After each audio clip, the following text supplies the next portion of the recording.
Kita lanjut ke tema rumah tangga Ustaz insya Allah, ataupun keluarga. Jadi ada fenomena lagi Ustaz, ini belakangan kita dibikin kaget dan geger. Karena ada satu grup di sosial media namanya itu Fantasi Sedara Ustaz. Followersnya nggak main-main juga Ustaz, sampai puluhan ribu. Jadi grup ini orang yang menyukai hubungan sedara dan saling membagikan kisah mereka di sana, bahkan sambil membagikan informasi-informasi, foto-foto yang tidak senonoh tentang perilaku menyimpang mereka. Pertanyaannya sebenarnya berzina dengan sedarah ini tingkat dosanya bagaimana Ustaz? Dan apakah ada ancaman khusus dan mungkin boleh dibantu kasih nasihat juga Ustaz, supaya anak-anak kita ataupun keluarga kita terhindar dari hal menyimpang seperti ini. Ya Allah al-musta'an. Allah tempat kita minta pertolongan teman-teman sekalian. Syaitan tidak pernah berhenti menjerat kita sebagai anak Adam sebagaimana janji dia di hadapan Allah Subhanahu wa taala. Kalau dia gagal menggoda kita di satu pelanggaran, dia akan pindah ke pelanggaran yang lain sampai ada yang nyantol gitu ya. Dan kalau kita sudah kena jaring dia di satu dosa, dia tidak akan tinggal diam di situ. Contoh misalnya mencuri. Di saat setan memulai dulu karena antum belum pernah mencuri, dengan hal yang kecil, mengambil air yang bukan punya antum, makanan, pulpen di kantor, misal sembunyikan punya teman, misalnya gitu ya, atau memakan punya adik atau saudara, sebenarnya bukan punya kita. Kalau sudah terbuka, maka terbuka lagi godaan yang lebih besar.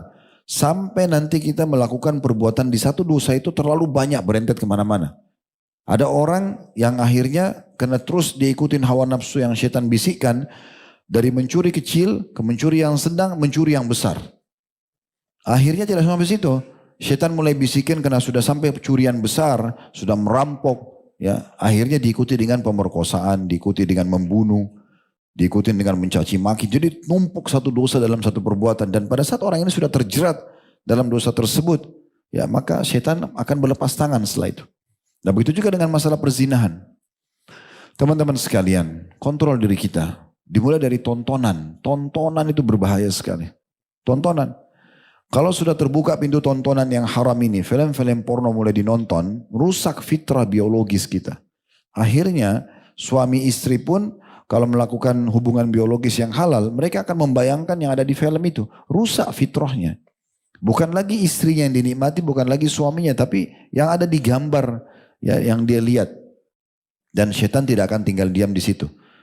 Saya sudah bilang tadi contoh mencuri, nanti akan pindah kepada hal yang lebih besar. Sekali kita buka pintu itu, lama-lama setan akan buat muncul kejenuhan. Karena sudah biasa lihat film porno zina, na'udzubillah, antara laki-laki sama perempuan, maka pindahlah kepada laki-laki sama laki-laki. Muncul homo, perempuan sama perempuan, lesbian.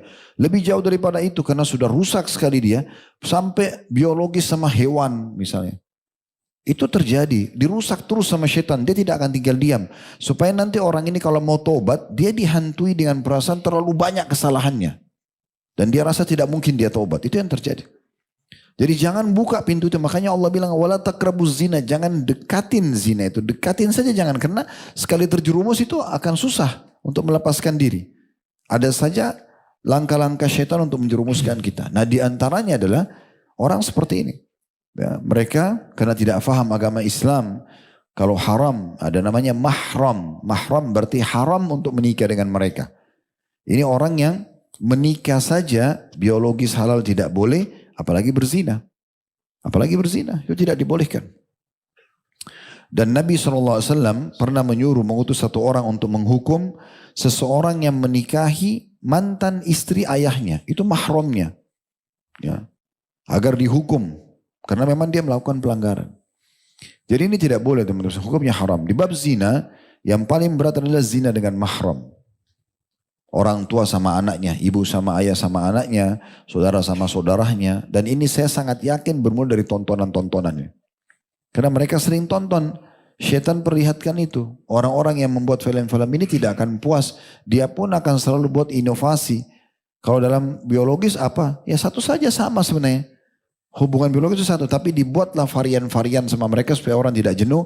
Di antaranya antara adik sama kakak, di antaranya sama hewan tadi, di antaranya sama jenis, dan seterusnya. Makanya Allah al-Musta'an. Seperti ini teman-teman sekalian, harus dilaporkan akunnya. Ya, dilaporkan akunnya, jangan tinggal diam, ini amar ma'ruf nahi mungkar. Dilaporkan ke pihak pemerintah, karena ini sudah meresahkan masyarakat dan bisa menyebarkan kerusakan. Dan juga kita laporkan ke provider daripada media tersebut ya. Apalagi kalau saya tidak tahu nih kalau sampai separah itu. Mereka saling berbagi cerita di situ, mereka berbagi cuplikan dan ini berbahaya sekali ya. Ini naudzubillah dosa besar yang luar biasa. Secara hukum fikih, sebatas ilmu kami, kalau orang berzina dengan selain mahramnya, dibagi dua hukumnya. Kalau belum menikah, dicambuk 100 derah, diasingkan setahun. Bujang sama gadis zina, dicambuk 100 kali dan diasingkan setahun. Kalau sudah menikah, janda, duda, atau masih status punya pasangan hidup, maka kalau kepergok hukumnya dirajam, hukuman mati. Tapi kalau zina sama mahram ini hukuman mati langsung. Nggak pakai dicambuk lagi. Karena beratnya hukuman itu. Ini total zina terbesar. Makanya Nabi SAW menyebutkan tentang dosa riba yang pernah kita sampaikan. Riba 73 tingkatan yang paling rendah seperti orang berzina dengan ibunya. Kenapa disebutkan ini? Karena ini di bab zina dosa yang paling besar.